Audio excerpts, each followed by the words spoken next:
Come on, who does that? That's completely insane, not me.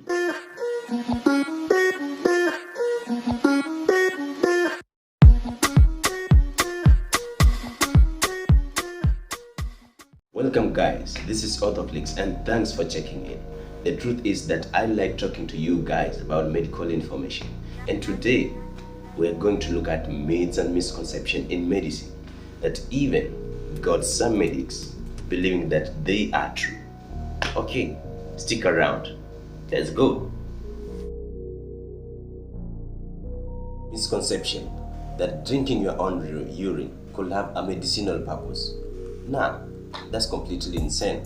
I wouldn't do that. The truth is that pee is your body's liquid waste, and it's mainly made up of water, salts and electrolytes such as phosphorus and potassium, and chemicals called urea and uric acid.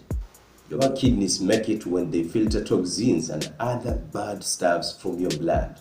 Get it? They are called bad stuffs. They are not good. So if this was true, why can't just doctors tell you go home and drink your urine and you'll be fine? Or God, who made the human body, could have made a way that urine, instead of being excreted, it could be reused in a certain way, so that maybe it can heal certain diseases or cure certain diseases. So drinking your urine cannot cure anything. You are simply bringing harm to your body, so it's not worth it. Misconception number 2, that wearing a cape or hat can make you bald-headed. Nah, that's not true. The truth is that this is a hormonal issue. It doesn't have to do with anything about wearing a cape or a hat, except in cases like traction alopecia, which is caused by pulling force applied on the hair continuously. Conception number 3, that fingers and hair continue to grow after death. Nah, that's not true. Most physicians queried this and initially thought that it was true. Upon further reflection, they came to realize this is not possible, or it's impossible. It's what really happens. As the body's skin is dying out, soft tissue, especially the skin, is retracting. Nails appear much prominent. As the skin dries out, it's true, but less obvious with hair. As the skin is shrinking back, the hair looks more prominent or sticks up a bit. Misconception number 4, that a passive smoker inhales in more nicotine than the original smoker. Okay, this might affect the passive smoke in a certain way, but the original smoker gets the highest dose. When the smoke is released out of the original smoker, it diffuses in the air before it reaches the passive smoker. So he or she will be getting a low dose of nicotine, but the original smoker gets the highest dose. People believe that blood flowing in our arteries and veins is blue in color. That's not true. That's simply just a color. Color is simply the result of light striking on a surface. We get different colors because light strikes on different surfaces. So when light strikes on a blood vessel that is carrying blood, that's when you get the blue color. But the original color of oxygenated blood is red, and the original color of deoxygenated blood is dark red. There's nothing like blue blood flowing through our veins and arteries. Now, the misconception that if you swallow gum, it stays in your body for 7 years. That's not true.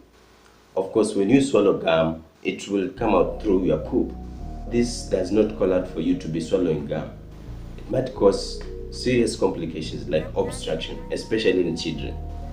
And the misconception is that consuming much sugar causes diabetes. Here's the truth. Diabetes can be as a result of low insulin levels in the body, or there's no insulin produced at all by the body. Diabetes type 1 is considered autoimmune, and diabetes type 2 can be brought about by conditions such as obesity. So take care. Consuming much sugar also can result to obesity, which is a key complication of diabetes type 2.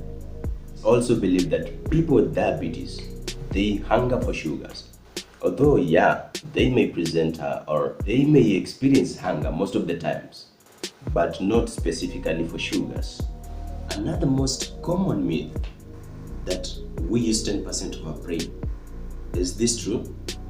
Scientists can look at a brain scan measuring activity at any given time and have a big laugh at this myth.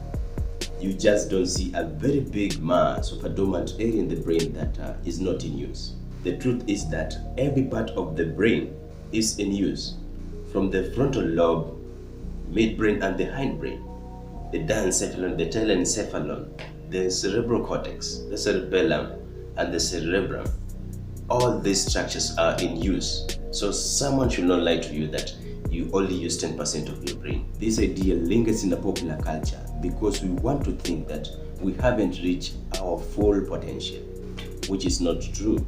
Lastly, the myth that epilepsy is contagious. Epilepsy is not contagious. This is a neurological disorder. It cannot spread from one person to another. Even some people believe that jumping over urine that an epileptic patient has peed, that someone can become epileptic. That's not true. Epilepsy is not contagious. Thank you for watching this video. These are some of the myths and misconceptions in medicine. There are so many. Hit the subscribe button and don't forget to leave your comment. If you want me to do any other video, I'm ready to do it. I'm here at your service. Thank you.